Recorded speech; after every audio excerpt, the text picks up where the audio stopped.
Hola familia, mi nombre es Pablo Franco y esto es Emprender en el Pueblo by Alma Natura.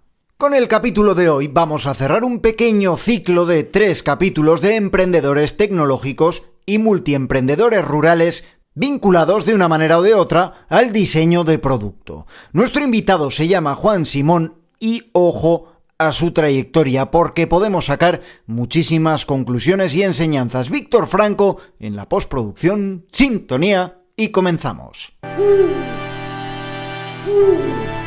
Emprender en el pueblo. Vive y trabaja donde siempre has querido. Todos los lunes, a partir de las 8 de la tarde, Emprender en el Pueblo, en tu plataforma de podcast favorita.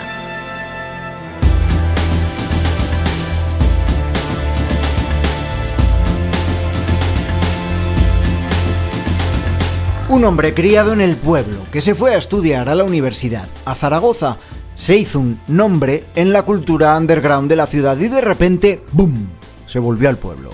Se reinventó, montó un negocio online dirigido a la hostelería. Un micronicho que le está permitiendo triunfar. Hoy en Emprender en el Pueblo by Alma Natura, Juan Simón. Una de esas personas que te dejan pensando durante bastante tiempo después de mantener una conversación. Te invito a conocerle y que al final me digas qué te parece y, si te gusta, lo compartas. ¿Te gustaría cambiar de vida emprendiendo en un pueblo? Hola Pueblo pone a tu disposición un servicio de asesoramiento con expertos que te acompañarán desde la idea de negocio, pasando por el plan de acción hasta la conexión con el municipio elegido. Entra en holapueblo.com e inscríbete. Juan Simón, ¿qué tal? ¿Cómo estás? Pues muy bien, buenas tardes, Pablo. CEO de Cooker, entre otras muchas cosas, porque estamos ante una persona con una trayectoria bastante interesante, poliédrica, variada y que vive, además, en un pueblo. Juan, Cooker es tu último proyecto, es el más conocido, por lo menos, de los últimos proyectos que has llevado a cabo. Es un comercio electrónico, es una marca, toda tu vida has estado vinculado con el diseño, con la moda. Te tenía además por un perfil muy urbano y me dijeron, no, si es que además es emprendedor rural. Cuenta un poco tu trayectoria hasta que llegas ahí a la Codoñera y dices, bueno, aquí me quedo. Muy extensa, voy a hacerla muy cortita. Vale. Bueno, estudié en Zaragoza, que vengo de un pueblecito de Teruel, del Bajo Aragón, estudié en Zaragoza y estudié Derecho y Historia del Arte. Y como era un eterno insatisfecho, supongo que empecé en mi casa he mamado lo de, no sé si emprender, pero sí los negocios, ¿sabes? Aunque mis padres, mi madre era maestra, mi padre era secretario de administración local, mi familia, yo crecí al lado de mi abuelo, que era siempre lo que entenderíamos como un emprendedor de forma natural, ¿sabes? Entonces siempre él me enseñaba cosas de la vida, de lo emocionante que era hacer cosas por tus propios medios. Creo que de ahí viene todo. De poner cosas en marcha, esa adrenalina, esa satisfacción, primero de que se te ocurra la idea y luego de ser capaz de poner los medios para llevarla a cabo. Eso es, al final creo que el objetivo no es, primero es tener las ideas, pero sobre todo llevarlas a cabo. Es muy frustrante para mí que no soy una persona que digo que voy a hacer muchas cosas, sino que pienso muchas cosas y cuando tengo alguna clara la hago, que para mí es súper importante, porque si no hay un proceso en el que te desilusionas a ti mismo y eso no quiero, ¿sabes? Siempre he intentado evitarlo. En la universidad ya era así. Llevo toda mi vida haciendo, no sé si soy un emprendedor, un fenicio, un vividor, ¿sabes? Algo así. Lo de vividor. Respecto a la trayectoria que me preguntabas, Pablo, bueno, te la corto rapidito. Después de la universidad en Zaragoza empecé a desarrollar proyectos casi todos relacionados con la cultura más underground de la ciudad, porque he hecho desde salas de conciertos, una productora de música. Luego estuve muy relacionado empecé a relacionarme con la moda. Y al final, los últimos años, mi último proyecto en Zaragoza físico fue una especie de tienda contenedor, lo que ahora sería un concept store, que entonces yo no sabía. Yo me he dedicado siempre a desarrollar conceptos que a veces no tienen etiqueta todavía. Era una galería de arte, era un coworking, pero no existía coworking, no existía concept store. Entonces, pero un día mi amiga Ana Sieto de Zaragoza, del Heraldo, me dijo, claro, es que tú hacías cosas que no tenían etiquetas. Y entonces era muy raro porque decíamos, vamos a ese sitio que hace Juan, que no sabemos lo que es, perdón. Claro. Entonces, es que recuerdo, bueno, viendo un poco tu currículum, claro, cuando he leído coworking hace, no sé, 15, 16 años, he dicho, ostras, si es que estamos hablando ahora de ello como si fuera el gran boom, como si fuera lo que todo el mundo tiene que tener. En realidad tiene mucho tiempo y tú ya lo habías encuadrado junto a otro tipo de historias y de negocios. Sí, de hecho, te digo que al final yo creo que en mi carrera profesional, por ejemplo, todos los proyectos están enlazados de uno a otro. Normalmente incluso los interconecto con nombres, porque a mí eso me da un punto literario que me gusta y es una forma de continuar con mi vida y que tenga un sentido. Pero sí que es verdad que en el caso, por ejemplo, de Rancho, que fue lo último que hice en Zaragoza, fue un experimento porque tenía una parte de activismo ciudadano, porque me intentaba llenar el casco viejo cuando estaba en plena recuperación o el principio de su recuperación de contenido cultural, que para mí era muy importante, entonces era un contenedor de eso. Pero por otra parte era una galería de arte. Pero por otra parte era un sitio donde invitaba a gente a que trabajase conmigo porque pensaba que esto me enriquecía. Yo los llamaba mis becarios, que son la mayoría de ellos son gente con la que trabajo, que muy capaces, que eran jovencitos entonces y son gente con la que trabajo, la gente que desarrolla mis webs o que hace diseños para mí. Son gente que estaban entonces de becarios, en realidad eran coworkers conmigo. Yo conocía Renomade, We Are Selectors, Modern Naked, que creo que todavía está por ahí, todavía funciona y todavía estáis diseñando cosas muy chulas. ¿Qué te lleva? Con una vida cultural a nivel de imaginación, de creatividad, ahí en Zaragoza, que es una ciudad que se mueve muchísimo, que es una ciudad que no tiene una gran cantidad de habitantes con respecto a lo que puede ser Madrid o Barcelona, pero tiene ahí un submundo cultural y creativo enorme. ¿Qué te lleva a pasar de ahí a marcharte a tu pueblo, a La Codoñera, y decir, bueno, ahora ya trabajo desde aquí? En un momento determinado que tenía un punto de... Siempre al final creo que los grandes cambios se basan en rupturas personales, son cuestiones que te obligan de alguna manera a moverte. En mi caso personal también existía esa ruptura y me dedicaba a reinventarme de alguna manera y esto es algo personal que tenía que ver conmigo en ese momento.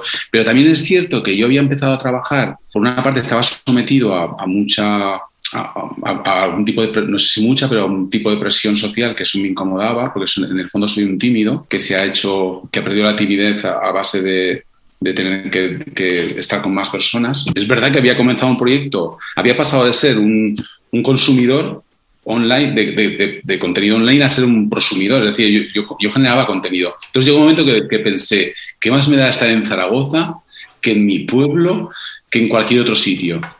Y decidí, es verdad que coincidió con la crisis del 2008, después de la Expo, percibí, yo soy una persona que me muevo mucho por instintos, es verdad que antes de que llegue un momento de cataclismo lo evito y busco, no me importa tanto romper con todo y empezar de nuevo. Y vi que todo estaba cambiando y yo llevaba ya 2 años desarrollando proyectos o 3 años en Internet. Pareja en ese momento era lisboeta y en principio no nos mudamos al Bajo Aragón. Estuvimos un tiempo moviéndonos entre el Bajo Aragón, Matarraña y Lisboa. Esto es más gracioso todavía, porque lo que era un rutero.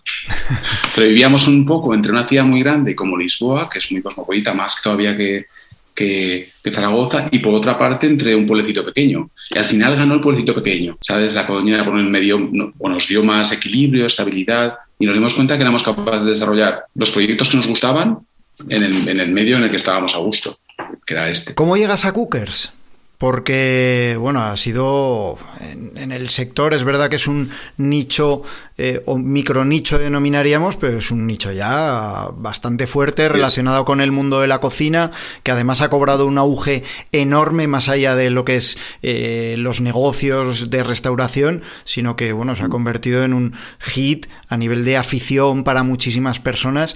¿Disteis ahí en el clavo con eso? ¿Cómo es Cooker? Al final, como te contaba antes, al final es como una continuación de proyectos. Cooker sí que es verdad que en los últimos años yo sobre todo me he dedicado a desarrollar marcas y Cooker iba a ser una marca para cocinitas, para foodies en principio. Lo que pasa es que yo siempre utilizo las redes sociales y los medios sociales para entender para ver cómo reaccionan los usuarios. Y enseguida nos dimos cuenta que nuestros posibles consumidores no eran los foodies, que donde estaba el negocio era en la empresa realmente.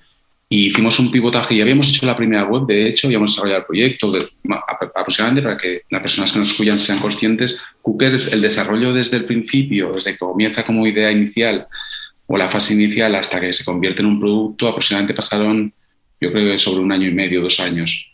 Ese proceso es el proceso en el desarrollo de la marca, los conceptos, los productos, la primera web. En el momento que lanzamos los primeros productos para testarlos, que todavía no había una producción seria y nada, que recuerdo que el primer cliente que nos contactó fue un hotel de Barcelona, que era NN, los Núñez y Navarro, los hoteles del expresidente del Barça. Sí, señor. Pues, y dije, qué curioso, no menos, o sea, es esto que no te esperas. Y creo que cuando haces algo tienes que estar siempre abierto a pivotar, a moverte, a ser flexible. Y en ese momento nos dimos cuenta de que no tendríamos que ser un B2C, un comercio dedicado o una tienda dedicada o un producto dedicado al cliente final, sino un B2B, que es lo que es Cooker. Cooker, una parte que tiene muy curiosa es la parte sociológica de la web, que es un B2B encubierto, porque realmente está construido como una tienda de cliente final, pero está invitando constantemente a que te compren empresas, pero no se dan cuenta. Se lo ponemos fácil. Y es verdad que cogimos un momento, como tú has dicho, al final es un micro nicho, pero un nicho que en España mueve. La hostelería en España son aproximadamente casi 1.600.000 trabajadores. En Europa me parece que son cerca de 9. La hostelería, no la hotelería, que es mucho más grande todavía el nicho. Y que es un nicho muy interesante. Además, un nicho que ha sufrido, una industria que ha sufrido una reconversión muy, muy potente. O sea, sería equivalente a, yo qué sé, a la siderurgia casi. Se había renovado prácticamente todo, las cocinas, los conceptos, los nombres, menos el vestuario, que seguía siendo, vamos, de Capitán Nemo. Veo chaquetillas de cocina, uniformes para la barra, pero bueno, tenéis incluso para otros trabajos que habéis ido expandiendo, la barbería, que también ha tenido ahí un punto importantísimo. Me llama la atención que fueras a parar a ese sector. ¿Tenía alguna explicación o fue un estudio de mercado, un plan de negocio que tú dijiste, con casi 2 millones de trabajadores en este sector, hay que ir por aquí? ¿O le viste alguna otra cosa? No soy nadie de gente. Soy muy intuitivo. Es verdad que soy una persona que me mueve muy bien, entiendo muy bien las tendencias porque me he dedicado a eso durante muchos años. Y para nada fue el fruto. No soy nada analítico en ese sentido. Sí que soy muy observador, que es una de mis mejores cualidades, pero soy cero analítico, aunque la observación es un análisis también. Entonces, empezó siendo una extensión de Modern Naked. Es una marca de complementos para chicas, vende a Japón, a Estados Unidos, conceptos como el Mediterráneo de secano. Ellos no lo entienden porque están muy lejos, piensan que el Mediterráneo es extenso hacia el interior también. Entonces nosotros vendíamos flores y campiña del Mediterráneo, pues sobre todo a chicas japonesas, alemanas. Es producto hecho aquí, en el Matarraña, en talleres que recuperé, porque también trabajé para las cámaras y busqué talleres. Y en un momento determinado detecté que había una tendencia en la cocina chula, sobre todo en Estados Unidos, todo eso de la gente se vestía muy guay para enseñar sus platos en las redes. Y dije, esto voy a hacer una marquita yo. Esto puede ser chulo para los clientes foodies, como te contaba antes. Pero no fue el resultado. Esa parte de análisis, pues, que sí se ha hecho, ha sido posterior. Porque sí que es verdad que cuando nos dimos cuenta de que, o detectamos que el negocio eran las empresas, sí que entonces nos paramos a reflexionar. Porque creo que es importante que pensemos, a veces no vale con tener una idea y no todas las ideas valen, y nuestras ideas, si queremos comercializarlas, no tenemos que ser tan fieles a ellas, tenemos que ser suficientemente capaces para entender que el mercado no somos nosotros. Yo durante muchos años me he dedicado a ser una especie de, no sé, alguien que intenta educar a la gente en mi sitio, y luego me di cuenta de que no hay que educar a la gente, no hay que educar al mercado, el mercado está educado y el mercado viene a ti si tú tienes lo que él demanda, sea un nicho, sea lo que sea. Tú tienes que ser flexible para adaptarte un poco a él, mantener tus principios, tu identidad, pero sobre todo llegar al mercado, porque lo demás es intentar convencer a alguien de algo.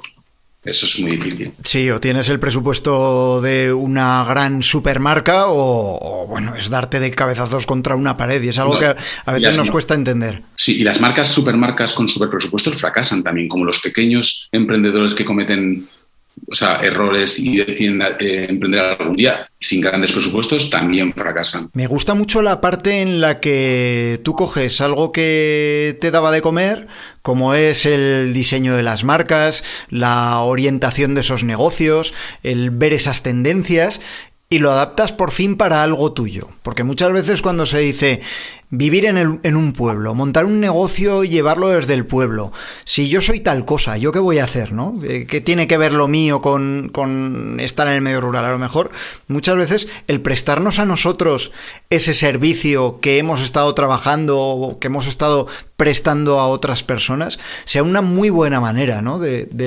llevarse un negocio hasta un lugar en el que a priori no podrías trabajar si lo viéramos todo dentro de un recuadro absolutamente con ángulos de 90 grados. Es verdad que a veces nos olvidamos de nuestras capacidades ¿Te refieres a esto? A veces, unos años que estuve haciendo consultoría para la Cámara de Comercio de Teruel, porque me parecía algo muy chulo sobre marketing, intentaba ayudar a negocios y me daba cuenta que había mucha gente que emprendía con cosas ajenas a su vida anterior.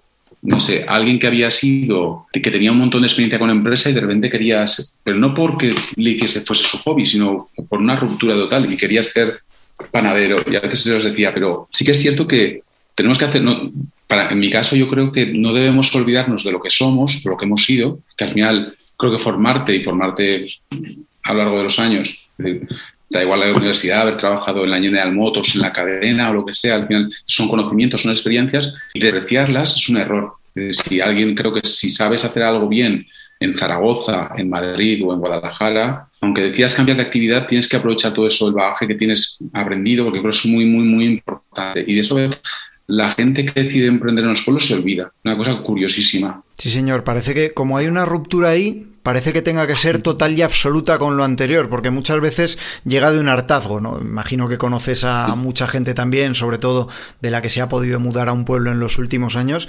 Muchas veces es una decisión fruto de o la desesperación, o el hasta aquí he llegado, no puedo más, o no puedo vivir más en este piso, o no puedo más con el atasco de por las mañanas, y se produce una ruptura radical. Por eso, a veces el planificar o el decidir cómo te vas a un sitio, pienso que también te puede ayudar de alguna manera a centrar las cosas, es decir, no, lo dejo todo y ya trabajaré de lo que sea, o ya me monto algo que no tenga nada que ver. Ostras, muchas veces hay caudales muy potentes en personas que podrían aprovecharlo, ¿no? Para desarrollar algo de provecho para ellos, pero también para su entorno. Totalmente de acuerdo. A veces encuentras ejemplos muy buenos de gente, no sé, personas que han estado trabajando en una agencia de marketing y terminan trabajando para la comarca de Matarraña gestionando proyectos. Me parece súper interesante porque tienen un bagaje muy, muy, muy potente. Pero también a nivel particular es verdad que hay gente que se olvida de esas partes de su vida y deciden romper drásticamente y empezar siendo algo que no son. Entonces, yo sí creo que casi todos somos capaces de hacer lo que queramos. O sea, que tenemos tanta capacidad, el ser humano tiene tanta capacidad para aprender que somos capaces de reinventarnos 1000 veces. Sí es cierto, pero también es cierto que el acto de la reinvención es un esfuerzo muy duro. Entonces, que si consigues al menos arrastrar un poquito de lo que tienes aprendido, es un trabajo que no tienes que hacer. Como cuando decides estudiar durante todo el curso para tener un poco, ¿sabes? Pues ya tienes esa parte que la llevas contigo y dices, vale, voy a ser panadero, sí, pero he sido bancario antes, ¿cómo puedo mejorar esto? Esa parte, arrastrarla a tu nueva situación, creo que es una de las cosas que he visto más veces que se repite, que la gente la obvia, ¿sabes?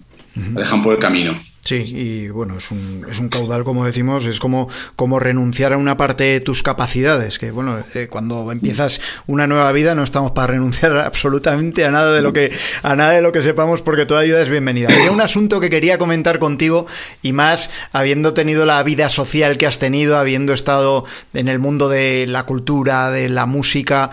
¿Cómo llevas la soledad de llevar a cabo un negocio en el pueblo? Y más un negocio digital, de los que nos pegamos, y ahí me incluyo yo también, todo el día delante de la pantalla, sin compañeros de oficina, más que las videollamadas o las llamadas telefónicas que podamos hacer. Para mí, primero, a nivel personal ha sido duro, pero he aprendido. Creo que ahora mismo creo que soy mejor que antes en muchas cosas. A nivel personal creo que sí he sido capaz de enfrentarme. Recuerdo los primeros inviernos aquí, porque estaba separado de mi pareja y pasé mucho tiempo solo. Fueron duros. La casa no estaba perfectamente acondicionado, el frío físico también acompaña a los sentimientos y te hace, ¿sabes? Entonces se hizo complejo todo en el sentido, pero al final, no sé, en el acto de... Yo recuerdo cuando llegamos aquí, el proyecto que teníamos era We Are Selectors, que era súper cool, un blog ahí, una revista musical con moda, la gente pensaba que estábamos en New York, y a mí lo que mejor me sentaba todos los días era irme al bar del pueblo, que se llama La Cultura, a tomarme una cerveza, un quinto con Enrique, un pastor de aquí del pueblo, que me contaba cosas súper chulas sobre las ovejas, cuando van en fila india y tal. Esa parte de socializar era el mejor momento del día. El resto era todo muy frío, porque al final sí que es cierto que al principio me resultaba trabajar todo el día en casa, mucho tiempo solo, delante de una pantalla, en mis proyectos, pero sin esa parte del contacto. Entiendo el coworking o la gente que se va a trabajar a sitios con espacios con compañía, ¿sabes? Ahora creo que me he acostumbrado. También es verdad que me muevo mucho y que no estoy todo el día, yo no trabajo en casa, sino que estoy viendo talleres, ¿sabes? Y esa parte me encanta. O sea, hago vida social de pueblo. Claro, porque vuestra producción, ¿cómo la lleváis a cabo? La producción de Cooker, ¿estáis encima de esa producción en el día a día? ¿Lo tenéis encargado ya unos proveedores? ¿Cómo es esa parte? Es complejo, porque parece que al final todo el mundo piensa que hay alguien metido dentro de una cajita muy pequeña, mecanizada, y que sale todo por ahí súper bien. Pero está lleno de fracasos, de reveses, de leches diarias. No, Cooker empezó haciendo delantales, los hacíamos en Calaceite, porque yo venía ya, era un taller con el que empezamos a trabajar las mochilas de Modern Naked, y en los últimos años hemos hecho, que es que suena a broma, sobre todo cuando se lo digo a mi madre, pero habremos sacado del taller de Calaceite unos 50 o 60 mil delantales. Madre mía. En los últimos 5 años, teniendo en cuenta que es un producto premium y que se hace todo con muchísimo mimo. La parte de los delantales seguimos fabricándola en Calaceite, pero ahora fabricamos, por ejemplo, una parte de la camisería se fabrica en Sevilla, una parte de los pantalones se fabrican en Albacete, otra parte del tejido se fabrica en Portugal. O sea, de las camisas, las cintas de algodón las producimos en Portugal para nosotros. Es un poco más complejo que todo eso. Pero bueno, lo llevamos bien. Aunque la base sigue siendo nuestro pequeño taller de Calaceite, que trabajan para nosotros a lo mejor 5 o 6 mujeres todavía en esa parte. Y es muy chulo ir muchos días a la semana allí y soltar alguna frase en catalán mal dicha, ¿sabes? Para hacerla reír. ¿Sabes qué es lo mejor de mi día? ¿Sabes? Es que ahí has dado con una parte que me gusta mucho tratar y que es la aspiración de muchas de las personas que se van a vivir a un pueblo y montan un negocio. No es la aspiración inicial, pero sí que he visto, poniéndolo en común, que es algo que se va repitiendo con el paso de los meses una vez que ya estás asentado, que el negocio tira, que parece que van las cosas poco a poco asentándose, que es que tú ya no solo quieres comer tú y que tu negocio vaya bien, sino que quieres un poco que redunde en el entorno, que ayude o contribuya en la medida de lo posible a mejorar la vida de las personas. Y bueno, nos decías, 60.000 delantales, alto nivel, hechos con muchísimo cuidado, con manos expertas que se hacen muy cerca. Al final es otra aspiración legítima que no sé si siempre es sencilla, yo creo que no. Es bastante complicado, sobre todo en determinados lugares, llegar a trascender el punto de trabajo de uno mismo, ¿no? Llegar a salir de esa oficina, de ese despacho, de esa habitación y que lo que hacemos afecte para bien a todo nuestro entorno, más allá de que paguemos impuestos en un sitio o en otro, ¿no? Yo creo que de todas formas, fíjate, las comunidades pequeñas, los pueblos tienen algo muy bueno y es que yo creo que como se han sentido tan abandonados en muchos momentos, no sé si es el carácter aragonés, que la gente, los habitantes de los pueblos, no lo digo por mí, lo digo porque por un granjero, yo creo que un granjero está súper orgulloso de generar riqueza en el entorno o un taller como el donde hacemos los delantales, que no hablo ya de Juan ni de Cooker, que lo que sí veo es que a lo mejor si voy a una fábrica, no sé, en una población más grande, a lo mejor no detecto ese orgullo de la persona que genera trabajo en el entorno. Y eso mucho. Y no tiene que ver solamente, creo que está en la identidad de la gente que vive en los pueblos ya. Porque por su propia pervivencia, que yo creo que se revelan a desaparecer y luchan a su manera. Entonces cada uno, por ejemplo, yo veo, por ejemplo, un granjero que dice que, a veces estoy en el bar y cuando dicen que pues, he conseguido hacer otra granja o estamos haciendo, porque la verdad es que todo el mundo en sus negocios innova y hace cosas muy chulas. Entonces, ya me contaba un señor que había hecho una serie de cambios y que había conseguido contratar a una persona más. La forma como me lo decía, no me dijo nada de beneficios. Me habló del trabajo para otra persona y eso me gustó mucho. Tiene que ver con eso, ¿sabes? Oye, Juan, ¿cómo fue? Porque tú te criaste ahí, luego te marchaste a estudiar a Zaragoza y luego ya adulto y después de haber vivido y haber cambiado la mentalidad, no lo sé, pero bueno, intuyo que puede ir por ahí en muchos de los casos, vuelves al pueblo pequeño, La Codoñera, no sé cuántos estáis, pero muy poquitos. Fíjate, ¿cómo es ese impacto de haber estado tantos años fuera que digamos que todos tendemos a idealizar el cómo eran las cosas en el lugar en el que estábamos antes, pero cómo es ese retorno, el volver a encontrarte ahí en las calles con aquellas personas de cuando eras pequeño y ese choque, ese cambio de visión que se produce en uno mismo? Bueno, yo no había dejado de venir nunca al pueblo, no a pasar grandes temporadas, pero como mis padres sí pasaban aquí los veranos, y eso yo venía. Y no sé, como para mí el pueblo siempre había sido un sitio donde aunque me había ido de aquí de niño, realmente había perdido la conexión del todo con el pueblo físico, no tanto con la comunidad. Porque las comunidades cambian y sabes que cuando te alejas de las personas te olvidan. Es súper humano que nos olvidemos unos de otros en cuanto no nos llamamos mucho o no nos vemos. O las calles son las mismas. Eso a mí personalmente, por ejemplo, me daba una sensación de tranquilidad. Me acuerdo que cuando llegamos era otoño. Yo no había vuelto a estar aquí en otoño y me acuerdo que estuvimos paseando, mi pareja portuguesa, que apenas conocía esto, paseábamos por el pueblo, para allá todo era pintoresco, ¿sabes? Como si fuese japonesa. y para mí era todo tan reconocible, las luces, los campos, los sitios. Nada había cambiado, estaba todo igual. O sea, había cambiado morfológicamente algunas cosas, obvio, ¿sabes? El colegio, no sé, pero... ¿sabes? Me acuerdo que el primer sitio donde fuimos pasando fue a la ermita y la ermita estaba en el mismo sitio. Y la vista desde la ermita en contrapicado hacia, ¿sabes? Estaba en el mismo sitio que entonces. Todo era igual. Entonces, creo que eso te lo hace... en mi caso, por ejemplo, que venía de aquí, me lo puso muy fácil. Todo muy agradable saber que el contexto era el mismo que cuando era pequeño, no había cambiado. ¿Eres más creativo que cuando estabas en la ciudad? Digamos que puede volar más la imaginación. ¿Tienes más tranquilidad para que esas ideas fluyan? En mi caso personal, bueno, en esto creo que tengo dos opiniones. Una, que es cierto que el tiempo, al final la creatividad yo creo que es un ejercicio. Sobre todo que tiene que ver muchísimo con una dinámica de esfuerzo por ser creativo.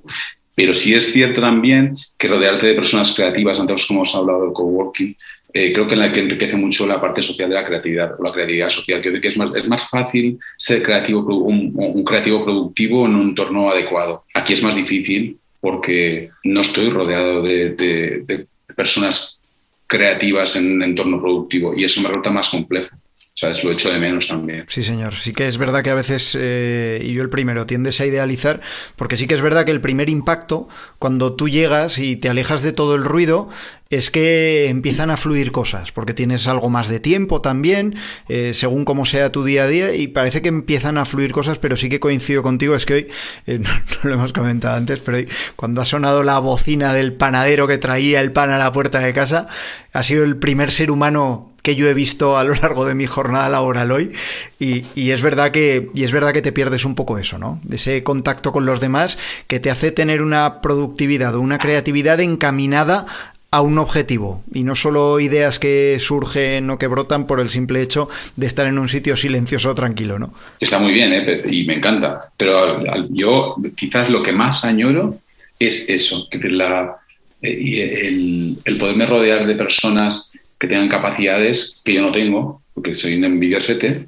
Necesito iluminarme, estar al lado de gente que tiene capacidades que no quiero, que sean las que sean, enriquecedor. Y es la parte que yo personalmente más echo de menos. Pero bueno, me encantaría tener una comunidad en La Codoñera de frikis, ¿sabes? Que seguro habrá otras personas trabajando en el entorno rural que tienen esas circunstancias. No las tengo, porque dudo que no haya comunidades creativas en espacios rurales, ¿sabes? Es verdad que hay sitios en los que, por lo que sea, se concatenan circunstancias y de repente nace de ahí algo increíble. ¿Hacia dónde va a evolucionar Cooker? ¿O tienes algún otro proyecto para ir sacando esa creatividad o ir sacando esas nuevas ideas? Bueno, ahora somos pequeñitos. De momento, ahora, lo más chulo que hemos hecho este año ha sido, aunque parezca una tontada, ha sido montar un espacio, un almacén de Alcañiz, que es para la parte de logística, que tiene una parte arriba donde tengo mi estudio de fotos, un espacio donde trabajo con más gente, es la parte creativa que intento llamar de alguna manera, y esto nos ha permitido ser conscientes de que era el primer paso para hacer una especie de clonación del concepto de Cooker. O sea, el objetivo para el 2022 es otro proyecto que se llama Essential, que atiende a los mismos parámetros de Cooker, es decir, se va a mover exactamente igual, va a duplicar. Lo que hacemos es, al final, si tienes realmente a mí, por ejemplo, Cooker me gusta el trabajo, me gusta lo que hacemos, me parece muy chulo, he encontrado algo en lo que me siento muy cómodo y lo que queremos hacer ahora es clonarlo de alguna manera. Entonces, va a haber una clonación hacia otro sector de la uniformidad, que en este caso es En inglés sería algo así como el Care, Beauty and Wellness, que sería los cuidados, la belleza y el bienestar. Es decir, ropa para, imagínate, para sectores como la medicina, la farmacia, el fisio, pero rollo cool, pero también para sitios de spa, hoteles. Esto es lo que estamos preparando para el año que viene, que es un poco complejo, pero que creemos que tiene sentido. Entonces, se construye sobre los mismos sistemas que utilizamos de logística, el mismo espacio logístico, las mismas personas que trabajan sacando paquetes. Incluso fabricaremos sobre algunas fábricas, con la mayoría de las fábricas con las que ya fabricamos. Es decir, somos muy, muy fieles a nuestros proveedores. Entonces, lo que queremos es, antes hablábamos del trabajo, generar más trabajo para la gente con la que trabajamos. Con los que no nos sentimos cómodos ya no trabajamos con ellos. Con la mayoría de la gente que trabajamos son gente con la que llevo trabajando a lo mejor 10 años casi. Y algunos que hemos ido incorporando. Entonces, es un proyecto muy chulo que tenemos para este año, que es una extensión de Cooker. Me encanta ver que desde un pueblo de 350 habitantes se puede, ¿no? El decir, venga, saco un negocio adelante. Además, un negocio totalmente distinto a todo lo que se hace, con un concepto diferente, pero es que además, ahora que funciona, lo multiplicamos. Es una forma de escalar también los negocios, que a veces hay personas, yo me incluyo, cuando estás con un negocio entre manos, estás pensando, a ver, ¿y yo cómo haría esto escalable? Habéis dado, ¿no? Con una de las claves que andamos siempre buscando todos. Sí, es importante la escalabilidad y al final, que en nuestro caso, por ejemplo, imagínate, si queremos hacer crecer Cooker, podemos crecer por territorio, por producto. Por producto hemos crecido este año muchísimo, que hemos duplicado las referencias y ha sido un trabajo. Cuando la gente nosotros en la pandemia hicimos un clic, apagamos todo porque trabajamos sobre el SEM y la matemática de la inversión en campaña, aunque parezca una broma, ¿sabes? Entonces hicimos un clic y nos dedicamos todo el año pasado a ser productivos, o sea, a producir en silencio. No hicimos un derroche, o sea, a contener nuestros gastos y orientarnos hacia aumentar nuestra capacidad de producción. Vale, este año hemos crecido hacia Italia y hacia Portugal, que está funcionando muy bien, sobre todo Italia, el mercado italiano. Entonces, cuando ya no podemos crecer más por producto ni por geográfico, si tenemos más proyectos, tampoco queríamos. Lo siguiente será líneas de negocio, que es este caso la parte que tiene que ver con Essential, que es lo mismo que Cooker. O sea, tiene una Q igual en medio de ahí oculta. Eso es lo de las bromas para mí mismo. Y está genial que desde un pueblo de 350 habitantes, desde La Codoñera, estéis llegando a todo el mundo, con además un proyecto que fabrica aquí o cerca, me da igual Albacete que Sevilla, que Portugal. Al final es mejorar para el entorno. Sevilla porque no. Nosotros tenemos una política de fabricación en el círculo. Si podemos fabricar algo en casa, somos capaces, lo fabricamos. Si es a 8 kilómetros, lo hacemos a 8. Quiero decir que siempre buscamos el proveedor más cercano a nosotros que pueda fabricarnos esto cerquita. Si ese cerquita es a 1000 kilómetros, como en el caso de 800 de Sevilla, es porque antes no hemos encontrado a alguien con el que trabajar. Y para nosotros es súper importante en el caso del trabajo. Como somos pequeños, nos podemos permitir el lujo de conocer a nuestros proveedores, ir a comer con ellos, visitarles para ver quiénes son. ¿Os acordáis hace unos años con el tema de la economía del bienestar? ¿Sabes? Pues sí que es verdad que llevamos a cabo ese tipo de auditoría. Para nosotros es muy importante que las personas con las que trabajamos saber quiénes son o qué tipo de negocio tienen o quién vive de ellos, ¿sabes? Porque al final no creo que seamos nunca Bill Gates ni el señor de Amazon. Entonces nos podemos permitir el lujo de intentar conocer a las 60 personas con las que trabajamos o 100. Eso mi cabeza es capaz de asimilarlo, ¿sabes? Trabajamos mucho por ese lado. Tener un impacto positivo en el entorno. Ahora que tanto se habla de impacto, pues impactar, ¿no? Por medio de las acciones de la empresa, cuando a lo mejor, ahora no, porque ahora no vienen los barcos, pero cuando a lo mejor todo el mundo decía, parecía que si fabricabas algo y no lo fabricabas en China era que eras tonto, que no sabías sumar o lo que sea, ¿no?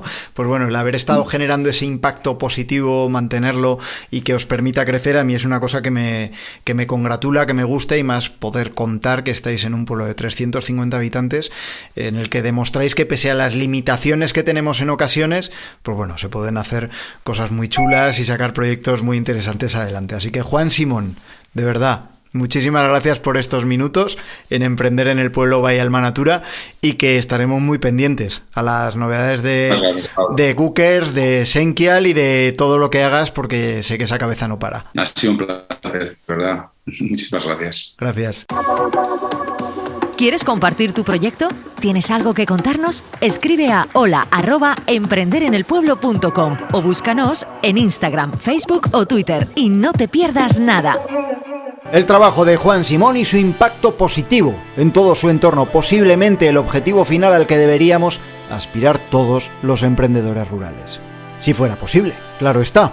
Por cierto, el próximo lunes, programa especial, nada más y nada menos que desde Santiago Pontones, en la provincia de Jaén. Os va a encantar. El próximo lunes, a partir de las 8 de la tarde, listo para descarga, el segundo exterior de Emprender en el Pueblo Bahía Alma Natura en sus 8 meses de vida. Hasta entonces, sed felices. Adiós.